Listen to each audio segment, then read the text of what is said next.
Hello everyone and welcome to the webinar. We'll be commencing shortly. We're just waiting for some extra people to join.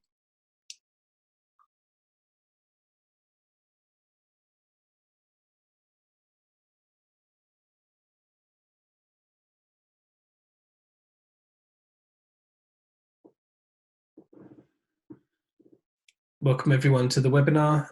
We're just waiting a couple of seconds for people to join the Zoom conference.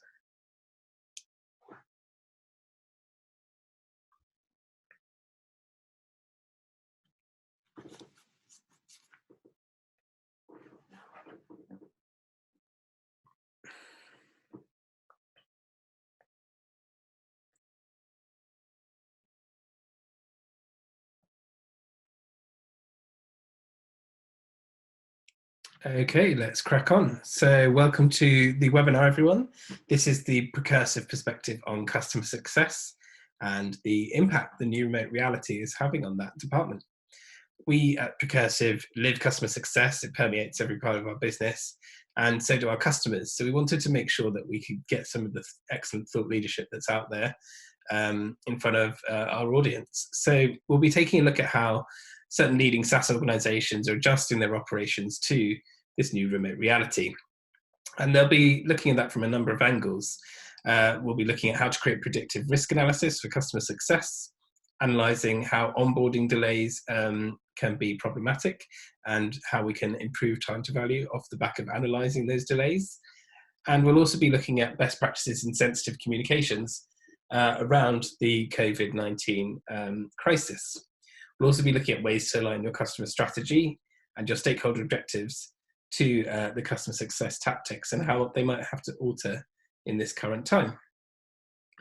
So Jonathan, our CEO at Precursive, has had a number of conversations with our customers recently, and he recorded two for your listening pleasure. So you'll be hearing shortly Julian from Precurify, who's the Director of Revenue Operations, and how he's currently dealing with the impact of COVID-19 on their organisation. And that will be followed by Sean Smith, who's VP of Customer Success at Aperio, and I'll leave them to introduce their respective companies on the conversations. Stick around to the end as we have various announcements off the back of this, and we're sure you'll find those very exciting. And further to that, if you have any questions throughout, please use the Q&A button, and we will be sending an email to everyone because often these things get missed on the call if people drop off. So we're going to send an email to everyone at the end with the answers to those questions. Obviously, we'll be keeping those anonymous if you find that they're sensitive for any reason. So without further ado, we'll hand over to Jonathan and Julian. Hi, everyone. This is Jonathan Corrie and Julian from Precurify.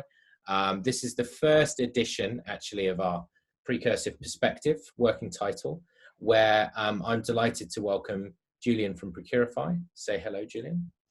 Hi there, Jonathan. My name is Julian. I work at a company called Precurify, based out in Vancouver, BC, in Canada. So glad to be along today.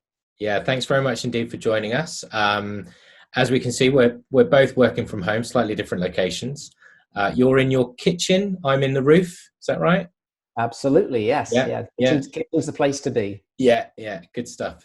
Well, listen, thanks ever so much for joining us. So the idea of these conversations is really we're building out, I think, a series of pieces for our customer community to really help them navigate some very uncertain times. And we're trying to bring together practitioners who are leaders in their field and who are doing imaginative things to really get better at delivering value for their customers and to help them as businesses to grow relationships with customers, retain customers, and deliver customer success at this time. So during today's conversation, we're going to go through a few different topics, but let's just begin with maybe if you could give us, Julian, a bit of background to Precurify to begin with, and then perhaps your role at the business. Sure. Yeah. Well, Precurify is a software company. We produce a solution under the heading really of spend management. So what we do for companies is allow them to take control of the way that they spend their money.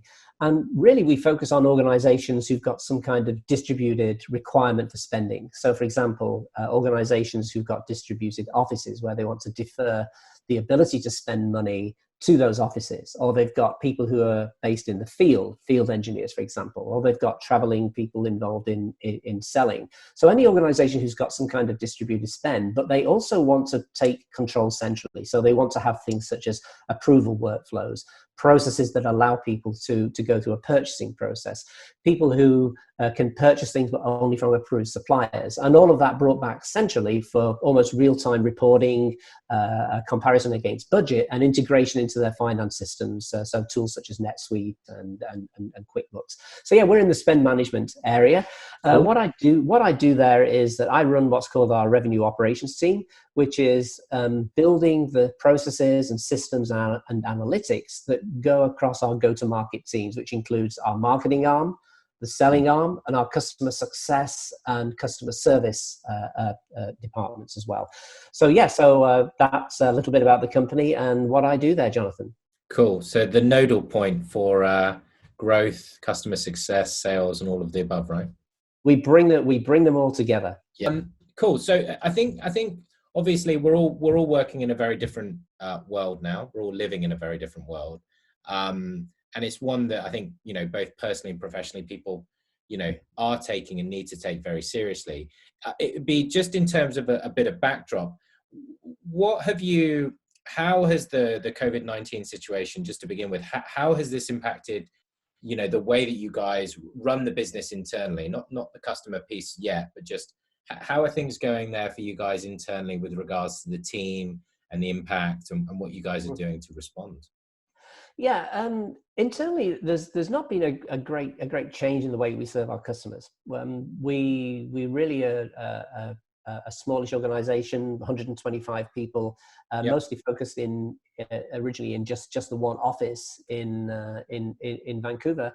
So we didn't have a distributed environment. We don't have people who are field based. We don't have remote offices. We don't have international operations. So the switch to working from home for all of our folks has not actually been that difficult in terms of just the pure ability to do the job. Of course, the major changes are more around the how do people actually survive in that kind of environment? How can they thrive when their workplace is their home? And how do we bring people together through communications and through using various interesting ways of engaging people as a team. So really, most of the problems are more to do with bringing people together and working effectively, rather than the ability to do the daily tasks in the job, such as selling or running a marketing campaign. Obviously, a few of the things that we would have done, such as events, or as everybody knows, most of those now online, but we were doing webinars anyway. So it's just amplifying things that we were doing. So not a lot of change, particularly for our organization. We switched fairly easily to remote work, even for engineers. And we were already going down that route anyway. We were experimenting with more remote work. We were already doing work from home Wednesdays. We'd already experimented with remote teams on the engineering team and to see how they could cope. And so generally it's been a pretty good experience for us so far. Yeah. And then as you think about kind of like the changes in demand that you're seeing, I mean, naturally, many of our customers, like you guys, we serve companies across different industries. What are you seeing in terms of like customer demand and maybe spikes in demand in certain places or tailing off in others? Give us some perspective there. Yeah, sure. It's we serve an awful lot of different sectors and an awful lot of different geographies as well. What we found right now is that there are some sectors that are completely dead. There are some sectors that we would have served before and have been an area in which we have a lot of good, successful customers, such as retail, where the demand for our solution has fallen off. But there are other sectors in which it's actually growing. And this is mostly in areas where you'd expect to see growth. Things such as e-commerce, logistics and warehousing for some sectors. Things such as education and healthcare are actually holding up very, very well right now. If you're servicing biotech, it's a very good area to be in. So we're seeing it patchy.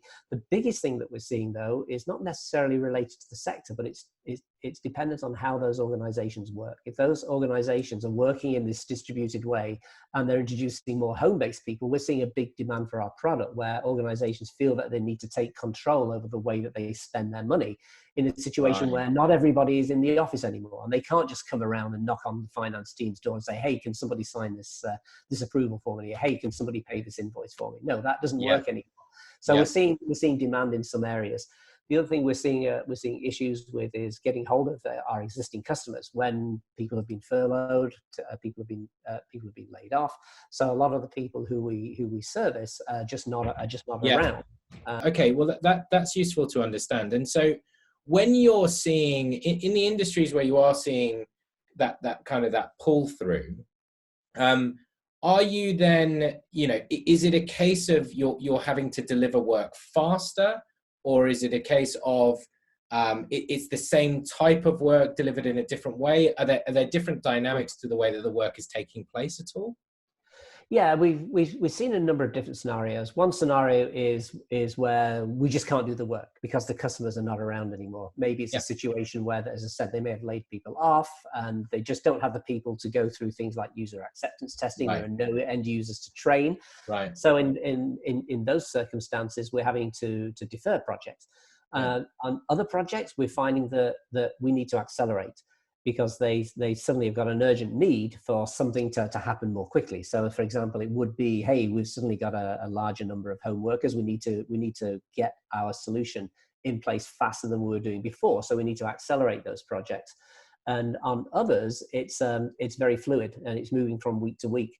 We'll find that, okay, there may be some people around, but some people are not. Maybe there's some other issue which is coming up, as you mentioned, which is actually taking some of their resources away. So they're still willing to go ahead with the project, but there are delays being introduced for various reasons that we need to be able to cope with. So we're really seeing those three different types of environments in the way that we bring our customers on board. Okay, that's interesting as well. Now, if you take a step back and look at kind of the broader role of customer success, for example. Now you're sitting across sales, you're seeing what's happening in CS. You're bridging the gap between the two. I think there's a pretty relentless focus on customer success for most organizations right now as they think about the need to retain and grow if they can, or in some cases simply just defend what they have. But as you take a step back and think about kind of the role of customer success, how would you describe it at this time? What do you think its importance is at the moment? Well, when we look at our business, and it very much depends on the stage that your business is and what its growth trajectory is, that right now we get more revenue from our existing customers than we get from new customers. It's just the way that the SaaS model works after you've been around for a few years. And so clearly that means that small percentage changes in things such as churn rates and our ability to expand to our existing customers has a much bigger effect on our overall cash position and financial position. So of course, what we really want to make sure we do is get as much cash in as possible and make sure that our runway as a relatively early stage company is lengthening. So clearly, the focus on keeping your customers and doing whatever you can to keep your customers is our prime goal right now.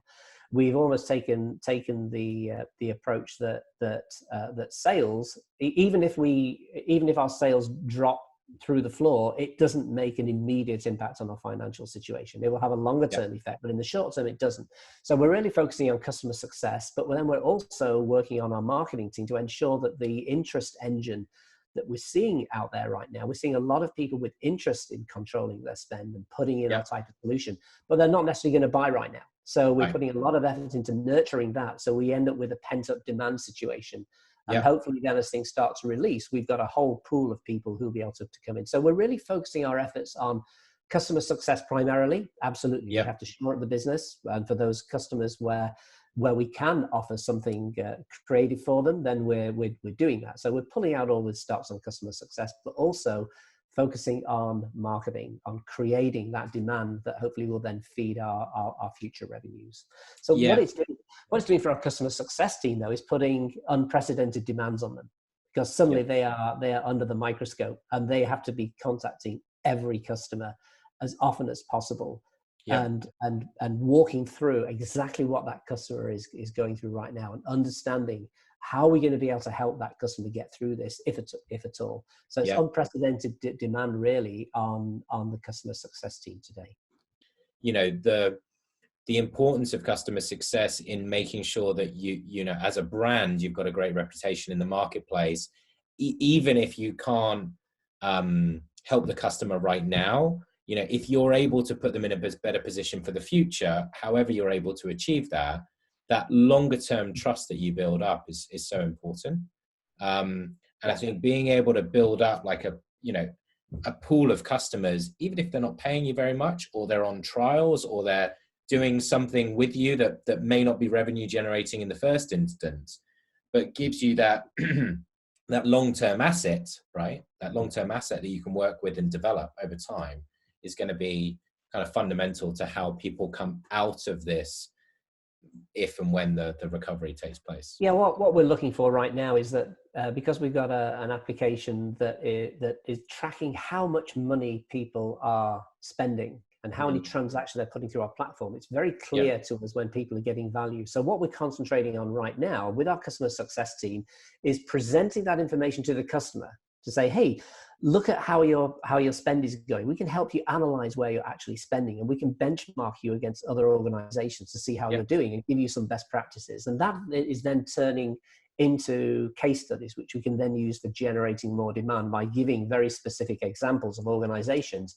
how much money they're spending and how much control they're having over that spend during this particular time. And that's resonating very, very well in terms of being able to bring in new customers as well. So customer success is not just helping to shore up our existing customers, it's helping to develop the tools and resources that we need to bring new customers in through compelling arguments about how we can help organizations reduce their spend effectively.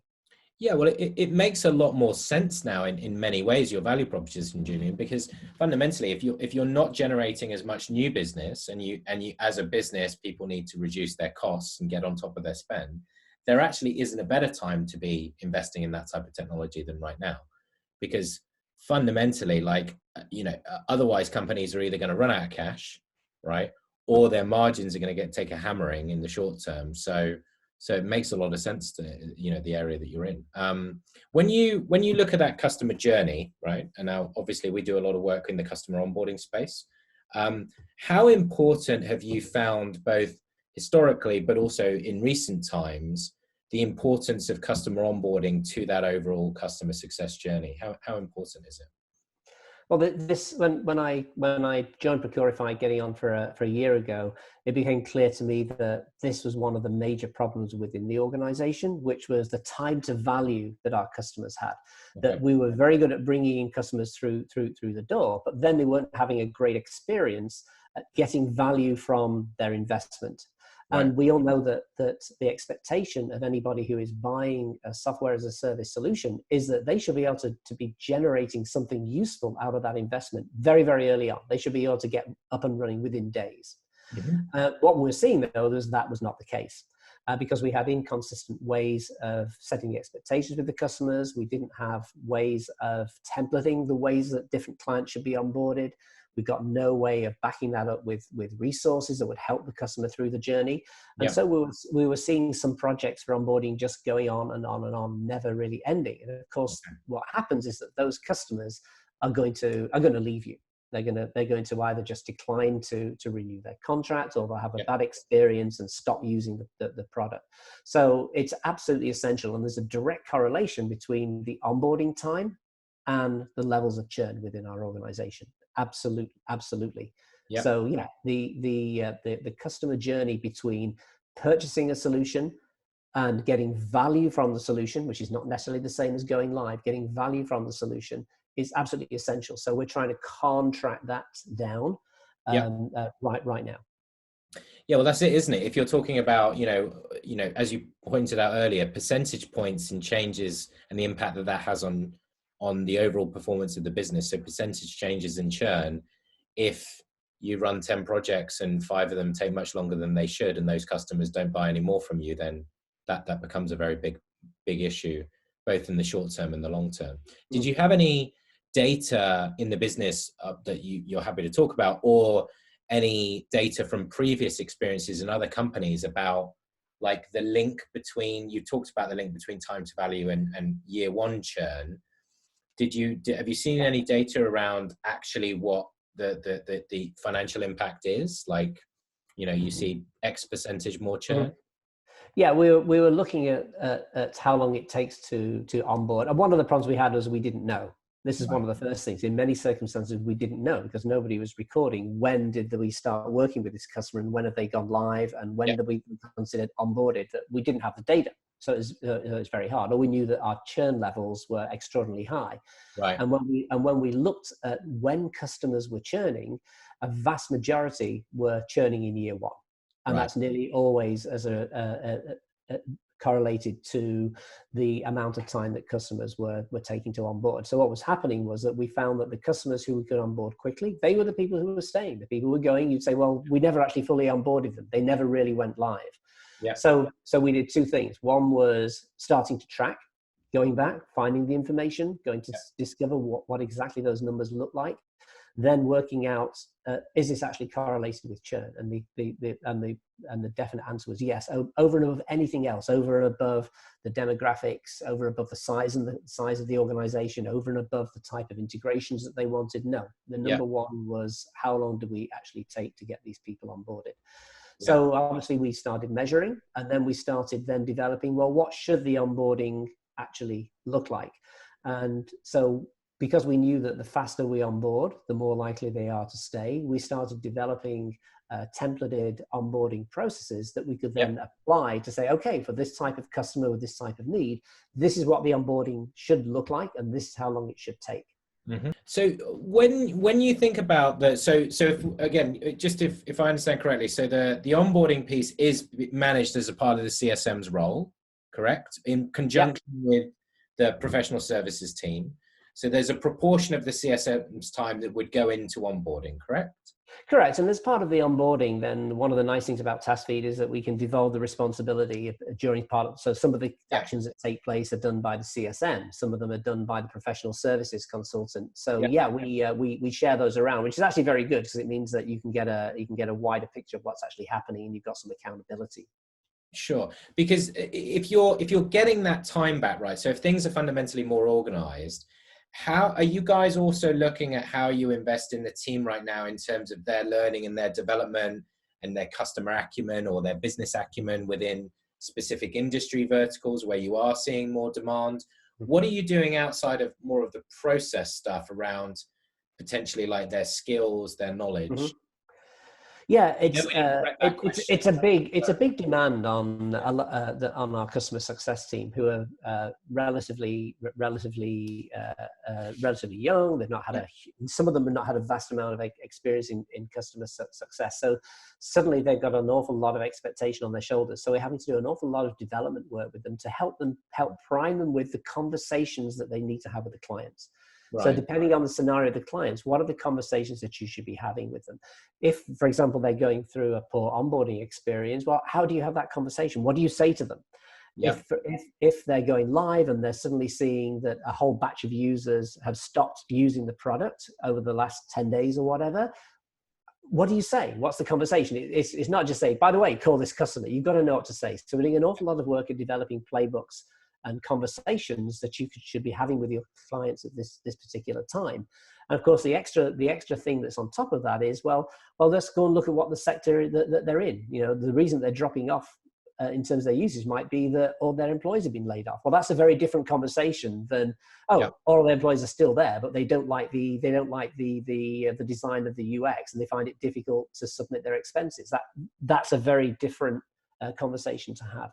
So I think that you're right, that you can provide all the data and the process in the world, but in the end, somebody's got to speak to that customer and have a coherent, sensible conversation with that customer and know what to say at the right time. And I think that that's where an awful lot of development work is going to have to take place for any CS organization now, is to have how to have those real human conversations that are not just, oh, here's a number, let's talk about it. Yeah. There's a bit of a misconception that there's kind of like the situation that we're all going through, pre-COVID-19, the various lockdowns or restrictions that are in place, and then kind of this world that goes back to normal. And I think people are realizing, like, what is that normal, really going to be for me, our business, our customers, all of these different types of things. And particularly across different generations of staff, there's very different perspectives on that, because they've never been through something like this. And I think that the ability, like you say, for people to have be a human first, so we have in our business, if a customer comes to us and there's an issue, there might be an issue with the renewal. Is it actually an issue with regards to the renewal in our product, or is it an issue due to the fact that 90% of their staff is furloughed, or that they're in an industry where they've got a huge amount of exposure? We've got some customers that are working in the events sector, and they provide technology to events, and there's no events. I mean, these are just very uncertain times. I mean, is there a playbook for being human, or is it training? Is it coaching? Is it the conversations that you have internally? Yeah, and this is really down to the development within the team itself. We're very much relying on the senior members of the team to be mentoring the less senior folks. But we've always tried to bring people on board who've got that empathy with the client. So I think selecting the right people in customer success is a start. We just have to arm them with different conversations now. It's not just enough to have a conversation with another human being, which is great. In fact, a lot of our customers, they're saying, well, they love speaking to us right now because they're isolated at home. They want to speak to people, and they just, oh, thank God you called me. I can speak to someone. Which is great. But how do you then have those conversations to try to go and work out where the value is that you can provide to that customer right now? And that value might be very different than what it was a few weeks ago. I mean, I think we as vendors want to know where we are in a process with a client, but I think more now than ever, the customer wants to know where are they in that journey as well. This is an interesting one around the customers. This is something that we're looking at seriously now, is how do we expose some of that information to our customers? Yeah, because clearly we communicate with them on a regular basis. Most of that communication is via email, or it's via phone, or it's over Zoom. But how can we make that even more efficient by exposing that data? So that's something that's kind of on our roadmap right now, is to take advantage of some of the features within TaskFeed to bring our customers into the project and have greater visibility. So sharing the project plan via the board sharing, and maybe using exactly, yes, and seeing where we can incorporate that into some of the other communications that we have with the customer. Yeah. We're increasingly now seeing much more demand for that from the client. I think now there's also ways with Salesforce, you can automate. We've got customers that are automating sending out surveys after particular parts of onboarding journeys, so like NPS surveys. In the way that we use it internally, where the kickoff meeting, the plan gets sent, and the person can book their meeting through the project plan there and then, right? They can go in and click on a link and book into the CSM's diary straight away. So I think there's just all of those little tweaks that, again, are just getting you that time back. And it may not be that, it's for some companies, I think it's not always a good idea that they want to go from delivering it in 30 days to 25. 30 days might just be great, but if you've got more time outside of, the effort that you're working in terms of onboarding, in terms of internal stuff, in terms of strategizing, if you can have more time back to spend it thinking about how you're going to add value to a customer, or preparing better for a meeting, or ensuring that your communications is more human-led and sensitive to the environment that we're all working in, that in and of itself is kind of what customer success is all about. I'd agree. I think that it from my perspective, from the revenue operations perspective, this seamless join between what's happening in your customer success team, within your sales team, within your marketing team, within your finance team, this is all one. And so my perspective is that you don't look at those things in isolation. You go and look at, this is a way that we need to treat our customers, either new customers or potential customers, or customers who've been with you for a long time. What's the best way of serving those? And you build an environment and a set of processes and tools that allow you to make that happen. And so this is why TaskFeed is one of those missing links that we'd had before, is that we were missing that link between selling a solution and delivering value to the customer. And this is the missing link that allows us to deliver that. And once we've delivered that, to be able to say, well, how can we deliver it better? Do we deliver it better through better process? Do we deliver it better by making changes in the product? Do we deliver it better by having better relationships? How do we do that? So this is where I think the whole thing is coming together, and that customer success should be seen as an arm of the rest of the organization. It's not separate. It is part of the same organization. Yeah, and customer success starts with customer onboarding, as we like to say here. Julian, really fantastic talking to you. Thank you ever so much for taking the time. Just a load of really useful insights across, I think, kind of process issues, cultural issues, thinking smartly with data, the systems that you're using, the dealing with the changes in demand and the situation that we're all working in. So greatly appreciate it. And we hopefully will get you on this again at some point in the future as well. Okay, well, thank you very much, Jonathan. Thanks for your time. It's been a pleasure being with you, and I hope that the rest of your clients find some nuggets of information useful in all of this. So I'd say goodbye for now. Yeah. Thanks ever so much, Julian. Cheers. Bye-bye. Great stuff to be heard there, and excellent takeaways to apply in your own business.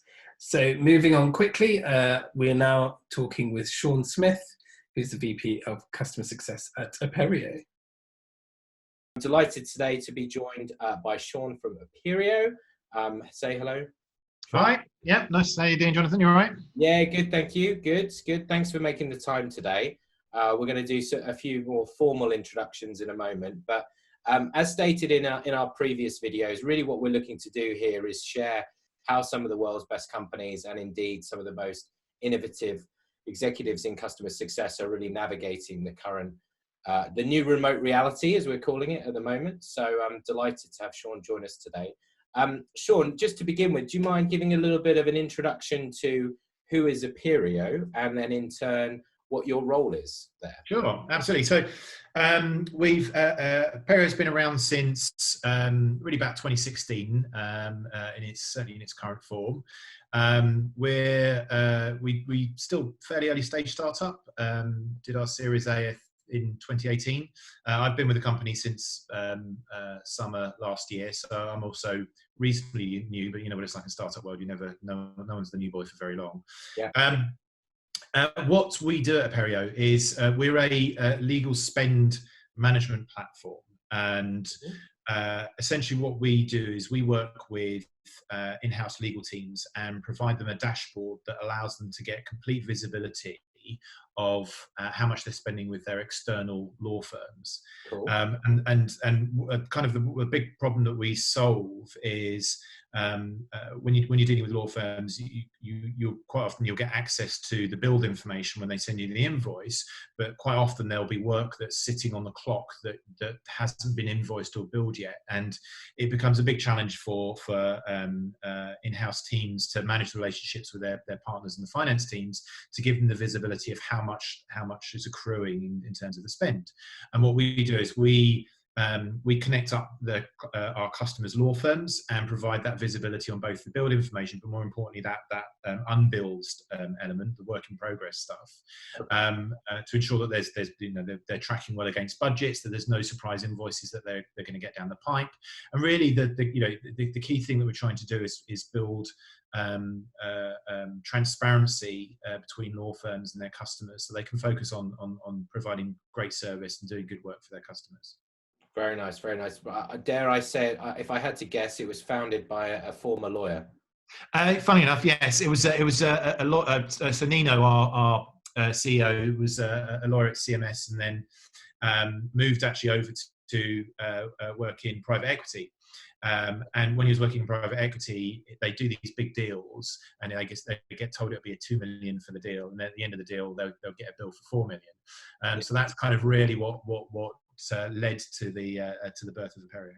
Okay, cool, excellent. Now, we originally connected when I saw you speak at Gainsight's Pulse conference. So the name Sean Smith, dare I say, is pretty well known in the customer success community in Europe. Bit of a plug there. But can you give us a little bit of a background to prior to Aperio, some of the things you've done before, because it's an impressive resume, I'd say.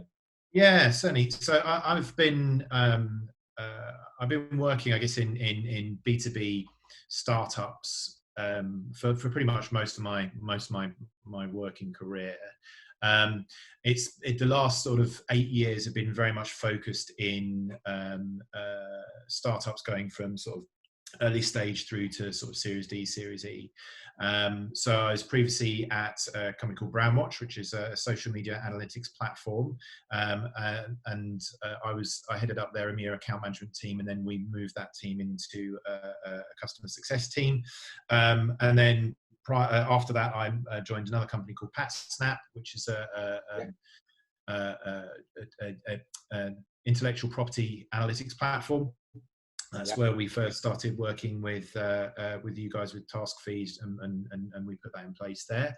And you know, there I was leading the customer success side of the business. So you know, everything from our customer success managers through to product support, through to onboarding team and professional services teams. Cool, excellent. So we're going to dig into some of that experience, because you've got a wealth of good experience, and I think a uniquely talented way of articulating things that I like. So, I mean, we're all kind of personally and professionally dealing with a very unusual and challenging situation, right? And I think through that lens, it would be interesting, you know, for me and for others to hear about kind of what are some of the things you guys are seeing in terms of how you're dealing with this. Just to begin with, sort of for the business internally at Aperio, talk to us a little bit about kind of making that transition into, you know, you guys worked all in an office together, I think, before. How's that transition been to now the remote environment? Yeah, so it's I think we've got you know, we benefit, I'm sure, like a lot of SaaS businesses, from being effectively based. Pretty much everything that we use, apart from the printers and the meeting rooms, is based in the cloud.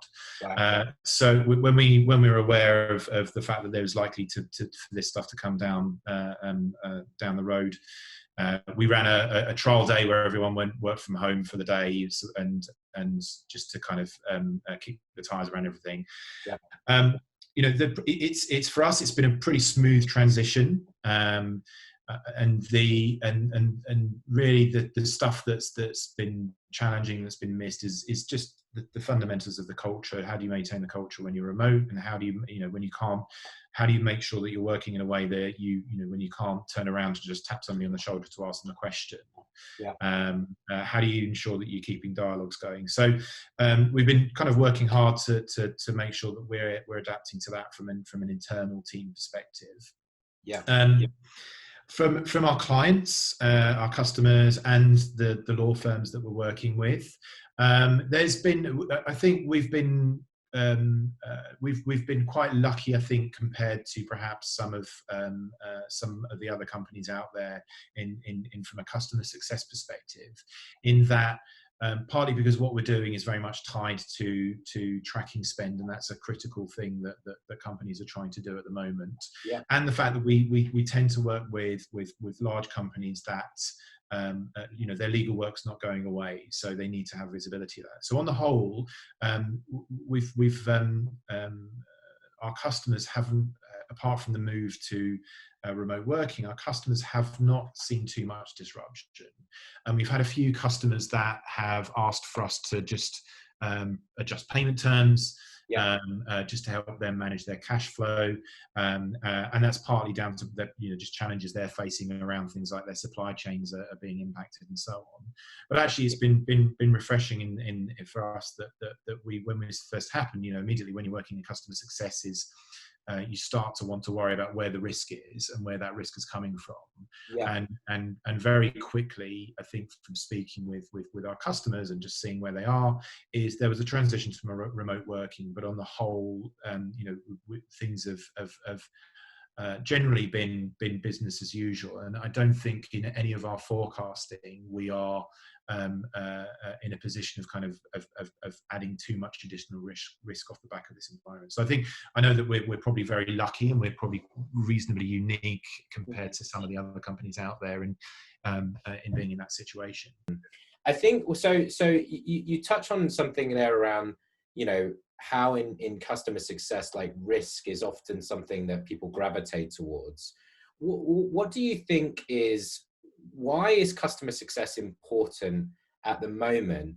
And is there actually now an opportunity? So two-part question, which you should never do when you're interviewing people, but why is customer success important? And do you think that there's an opportunity for customer success to think about opportunity rather than risk? Yeah. It's at times like this where the ability to focus on in many ways in terms of putting the customer first is the stuff that you do now and the way that your customers will view how you helped or how you responded to the crisis, to the situation, will pay off in considerable multiples down the line. It will have it's the kind of things that people will remember, how you helped and supported them during the time of crisis, that will benefit your organization. And the ability to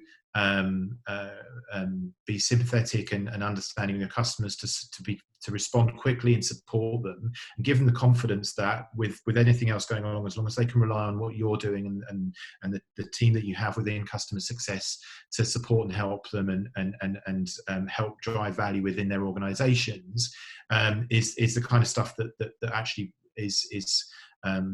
will play well down the line. And that ties into the opportunity side, because there's an opportunity for you to become trusted partners with your customers, which is always, it should be an ambition of the customer success team. We don't want to be seen as just a vendor that's there to be negotiated with on kind of very tactical measures. You want to be seen as a business that's really partnering with your customers. And these times like this are those gives you the opportunity to do that.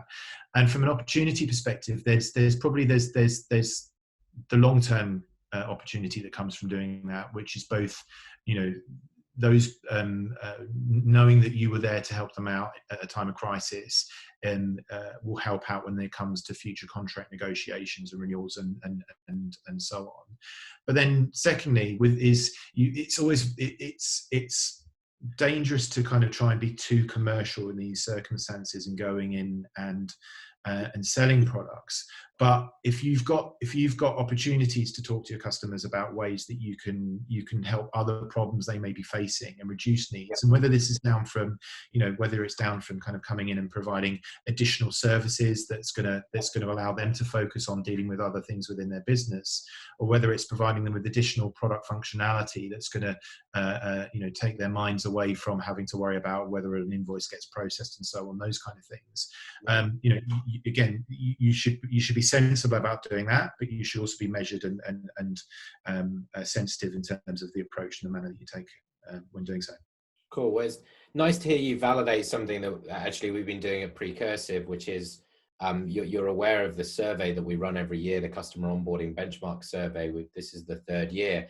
And one of the things we did this year when we could see this situation emerging was we said, well, look, we've got all this data. We've got a wealth of data from before. We can actually start to benchmark different companies. We're not charging for it. And we've had a massive take up of that, because both customers are using that, but sometimes companies are not in a position to buy software, but they're in a position to use software or use insight. And so if there's a way that you can get them either one of the two at this point in time, as you say, kind of the brand equity that builds for you longer term is really important. Part of what you and I have talked about before is the importance of communications, and in particular the quality of communications.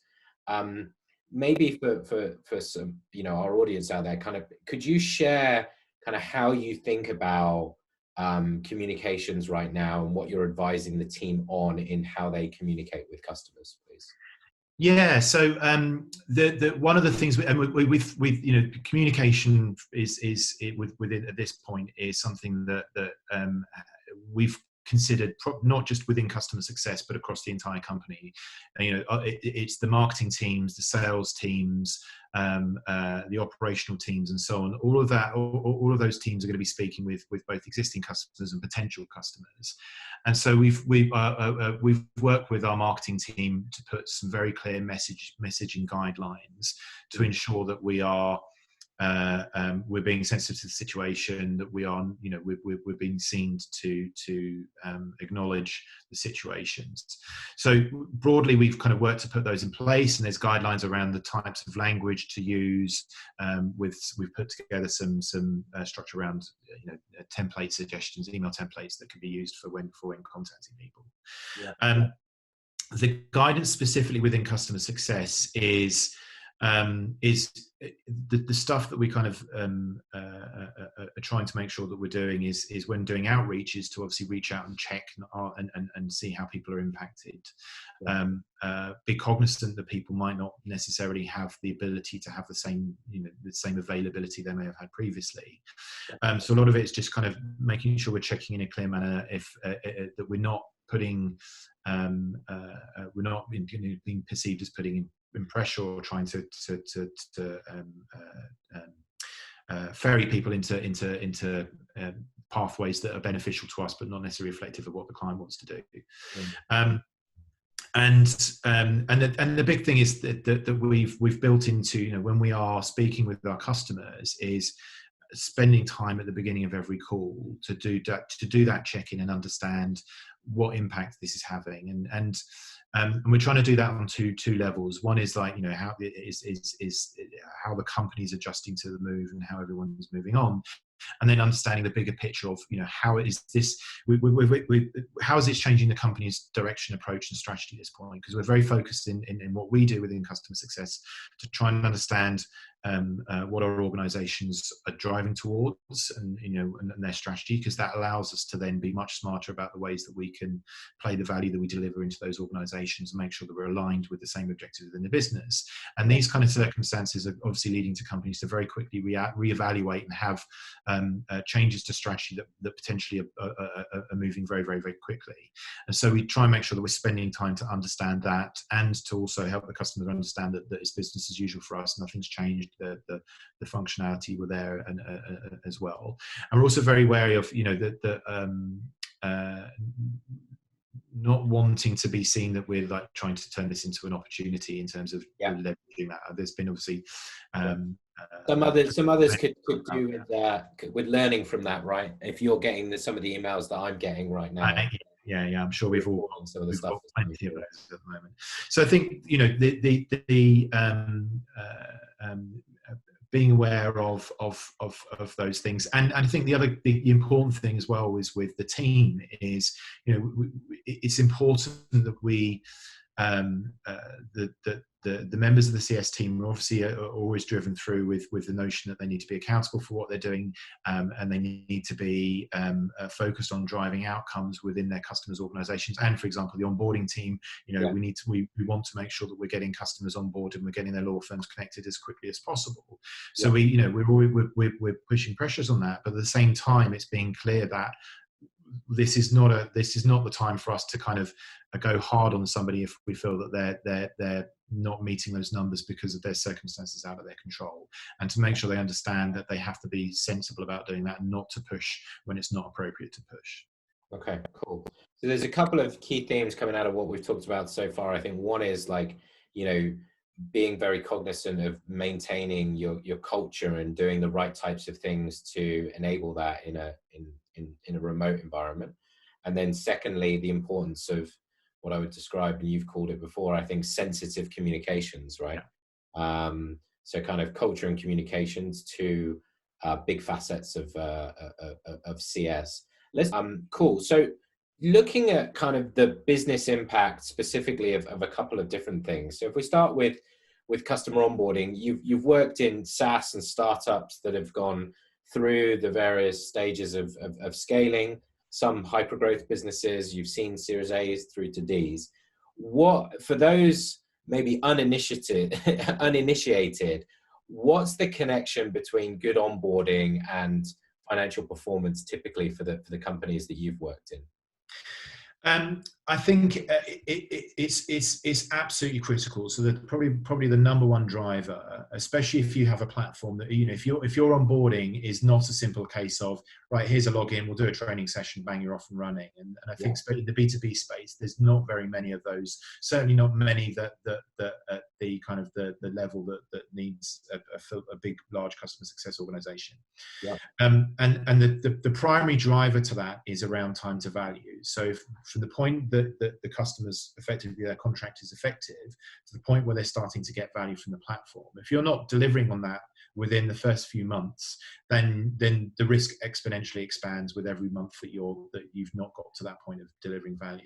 Yeah. And so part of it is you have to understand, in many ways, you have to understand, well, hopefully there's lots of different ways you can deliver value. And actually throughout the length of your relationship, you're constantly finding new ways to derive more and more value into within those organizations. But it's important that we focus on, well, what's that first piece that we can get in front of the client and get them starting to do something that's going to help their business and help them achieve those goals. And so that, in order to do that, so for us, it's around getting the first law firm connected and getting data flowing into the platform so the client can access it and get in there. And if you're dealing with a client who maybe is working with a dozen or so law firms, they're going to have different amounts of spends with across those different law firms. They're going to have different priorities. They're going to have more work with one with another. If you can't understand where you need to put your resources to have the fastest and highest level of impact as quickly as possible, you're going to get into difficult conversations. You're going to get your CSMs are going to be constantly having to deliver bad news, which things aren't there. You're not going to be able to make commitments to your customers and then ultimately live up to those commitments if you don't understand the metrics and the timelines and the processes and the steps that customer has to go through to be impactful. Yeah. And this is ultimately, I think, and this is why, you know, we're implementing task feed. It's because it means that we know that you have to be pretty formulaic. You have to know that as much as possible, this is going to be steps that every customer is going to go through are going to be familiar, and you have to know when you're moving away from the baseline that you're aiming for. Yep. So when we're obviously in the process of going through and getting that up and running with task feed, and previously the way that was managed is through using Jira and Jira tickets, and the process was pretty good. We had the steps, we knew that we had to go through, clients had to go through, but we're having some big challenges around visibility because it was used by a small team, and Jira is it's a dev's tool. It's not necessarily, you know, expecting a salesperson to be able to go in and look at a Jira board to see which law firms we're connected to and not is just never going to happen. And so for us, it was important that we didn't want to be in situations where individuals were having to ask somebody, can you tell me where we are with this particular thing? That information had to be visible, because the questions it needs to be asking is what you're doing about this thing that's not where it needs to be, and what help do you need to get there. So for us is you know, the key point. The first one is about, we have to get all of that in Salesforce, because if ultimately from pretty much all of the commercial stuff within our business, Salesforce is the single source of data for us. You know, it's the system of record for everything that we're doing. And then the reason we brought in TaskFeed and started working with you guys is because we knew that a lot of the stuff that we had sitting in Jira could be very easily replicated in Salesforce through using TaskFeed. But more importantly, it meant that we could then start to use tools that people are all familiar with to add that additional layer of information. So if an onboarding is overrunning, then how can we have a dialogue between the CSM and the onboarding exec to just clarify what the actions, what the steps are? How can we see all of the conversation and dialogue and the outreach that's gone on with the client? How can we ensure that if we're missing deadlines, that we're then using that to trigger something to then say, for example, update a scorecard in Gainsight to allow us to understand that there's risk being introduced into that account, and so on. And for us, it's a critical part to making our business work and to making our teams more effective. I'm calling because, you know, we, like you guys, everyone is doing their own strategy and replanning and you know, reviews of executions and account risks and account growth. And Salesforce now for me is like that rational friend that never lies to you, or shouldn't lie to you if the information's correct. So it's amazing how much we rely on it, and I know you guys do as well. But I think it's, as you say, it's that dialogue that you can have off the back of the information. The information in and of itself can be interesting. You know, if there's a delay, if it's 65 days versus 30 days, like all of these things are useful. But I think sometimes it's like, it's the dialogue that you have around that, and what are we going to do about it? That conversation should happen faster as a result. And I think sometimes that's underappreciated. A lot of the time it's like, yeah, I could be useful getting this information somewhere else, but it's like, yeah, that's great, but what are you actually going to do about it?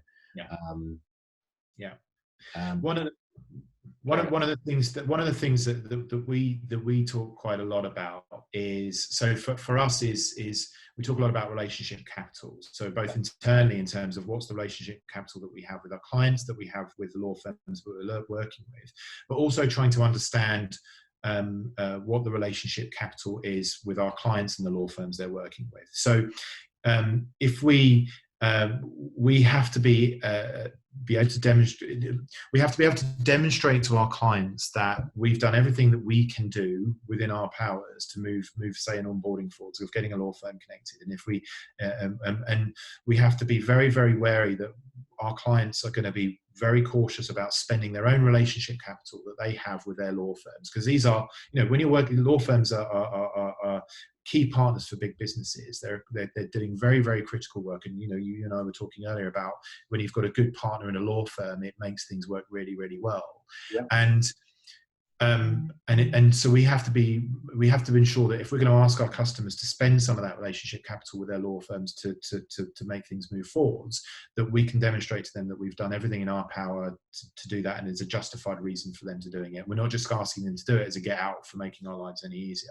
Mm-hmm. And so we can't do that if you don't have that information. If you're not able, if a CSM is not able to look quickly within Salesforce and see that that we've done everything within our power, and they can articulate that back to the customer and ask them to go ahead and perhaps push somebody to have a slightly uncomfortable conversation, you know, then we're going to lose credibility with our customers quite quickly. Yeah, I heard a really interesting thing in a similar conversation with another company this week was the ability to use sort of the reasons for delays to better inform either how you run the setup or how you build the product.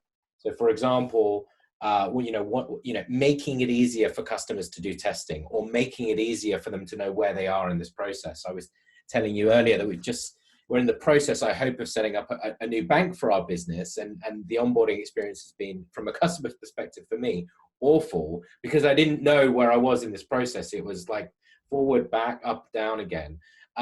Have you, given the platform that you have, do you see in the future that you'll be able to use data from what's happening in the setup to better inform things that could be sharpened to make that process run more smoothly?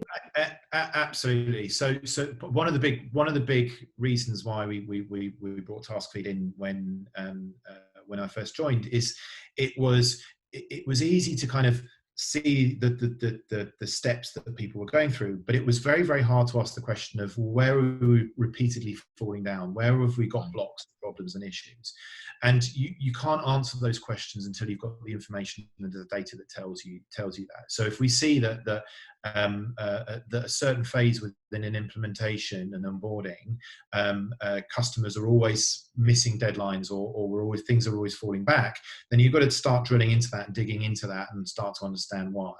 It should never be a case of that we've got this nice repeatable template and we've be so precious about the process that you don't sit back and look at what's working well and what's failing, and to make those decisions, you've got to have that information in front of you.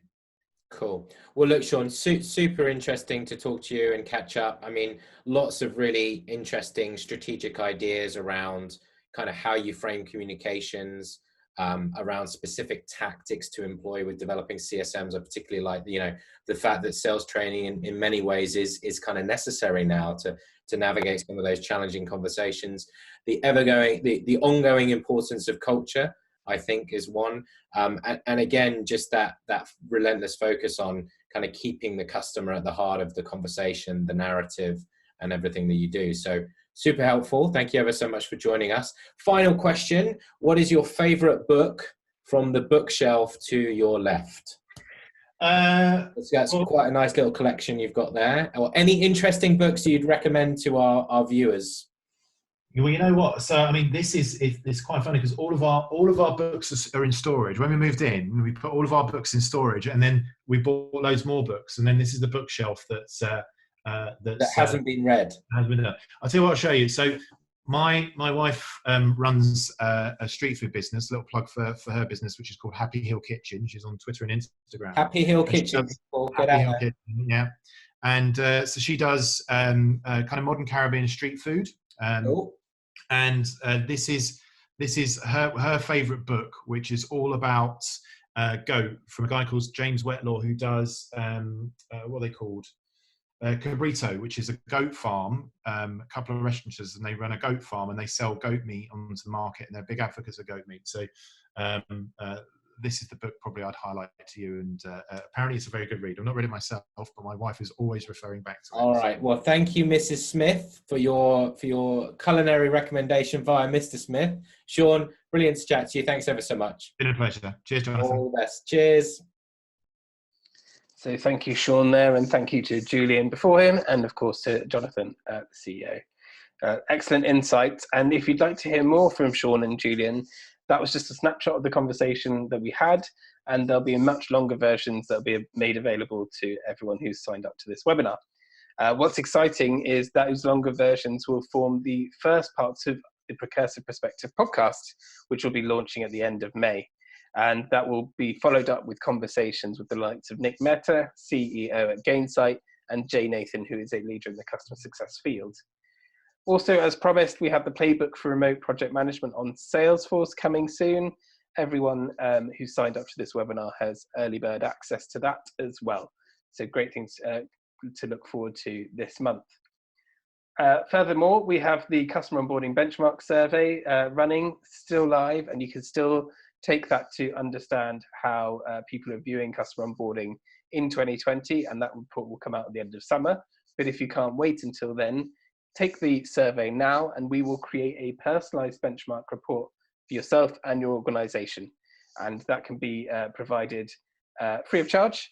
And what we will do is just require you to take the survey. So if you go to precursive.com, you'll find the ability to take the survey there and tick a box at the end saying, yes, I would like a tailored benchmark report. And you'll be contacted by a member of our team with said report. Beyond that, if you have any questions about the Precursive product, we're available 24/7, and feel free to contact us at precursive.com or through the Salesforce App Exchange. We're happy to help with all your customer success, customer onboarding, or resource management needs and tools. So apart from that, thank you to everyone who's been listening. Thank you for your time today, and thank you to the people who provided the content. If you'd like to learn more, please visit our website and or email hello@precursive.com. Thank you very much.